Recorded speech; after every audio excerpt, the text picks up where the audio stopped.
sa loob ng 5 minuto. Ito po ay isang reaction video lang sa sinabi ni Presidente Bongbong Marcos Jr. Sa totoo lang, wala pa po akong plano mag-vlog ng long content kaso napanood ko to. Hindi ba po sa isang ambush interview niya just recently, sinabi ni PBBM ito. Kaya dapat maunawaan talaga ng tao, hindi lamang yung budget ko, hindi kung ano yung science, what's the science, follow the science, see what's happening. Tignan ninyo, hindi lamang dito, nakita nyo ba yung nangyari sa Espanya?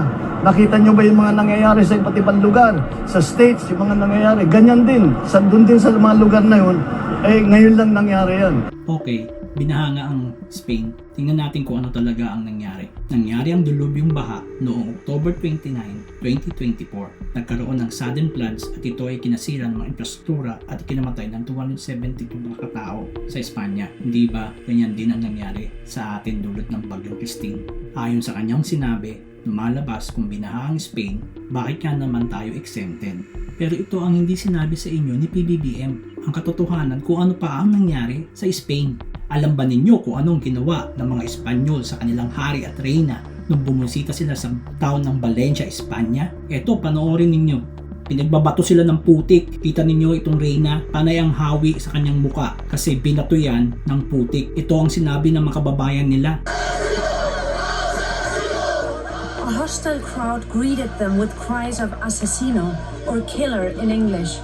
Politicians are killers. Tingnan ninyo, ito pang ginawa nila sa kanilang Prime Minister. Iniwan ang hari at reyna. Ano ba naman yan? Galit na galit sila sa kanilang mga politiko at maging sa kanilang hari at reyna. You should not feel proud of being the king. You should feel proud of your people who have acted in solidarity with us. Everyone except all of you. Ang inihiling lang ng mga tao doon ay bigyan sila ng early warning para sa baha. Ang masama, hindi nangyari ito. Pasalamat ka PBBM at hindi ka binato ng putik sa Bicol. Kasi ang mga tao doon ay sanay sa baha, sanay sa bagyo. Hindi ka pa pinanganganak, binabaha at binabagyo na ang Bicol. Ako po ay taga Catanduanes kaya alam ko ang baha sa Bicol.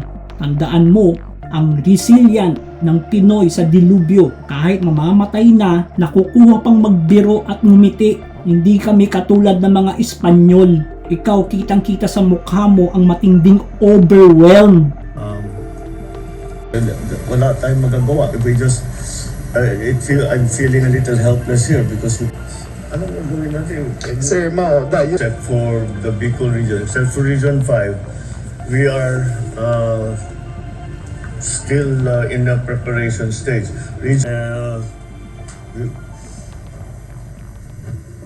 Para kang hindi Pilipino. Maraming nagsasabi, nababasa ko sa dyaryo, nababasa ko, naririnig ko sa radyo, television, nasa na mga flood control.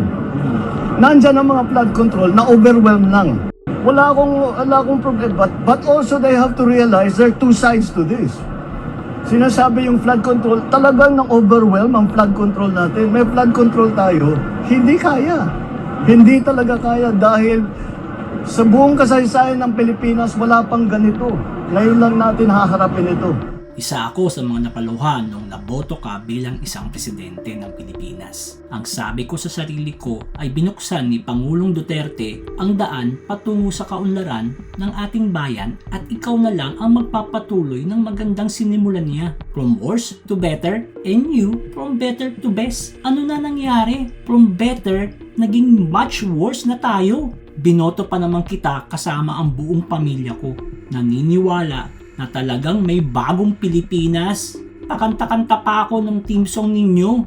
Naniniwala na honest ka sa unit team ninyo ni Sara Duterte. Sasabihin ko lang sa'yo, ako ay sobrang nalulungkot sa mga pangako na binitawan mo na puro promises lang pala. Please wake up Mr. President, gumising ka na. Laking mayaman ka kasi, kaya ka ganyan. Take the responsibility Mr. President, magpakalalaki ka. Huwag puro dahilan. Sinisisi mo pa ang climate change. Hindi ka na nakakatuwa. I'll tell you the truth. It's never enough. It's never enough. I wish we could do more. We're doing everything that we can. But, you know, when you lose a life, you lose a life. What can you do about that? It's terrible tragedy.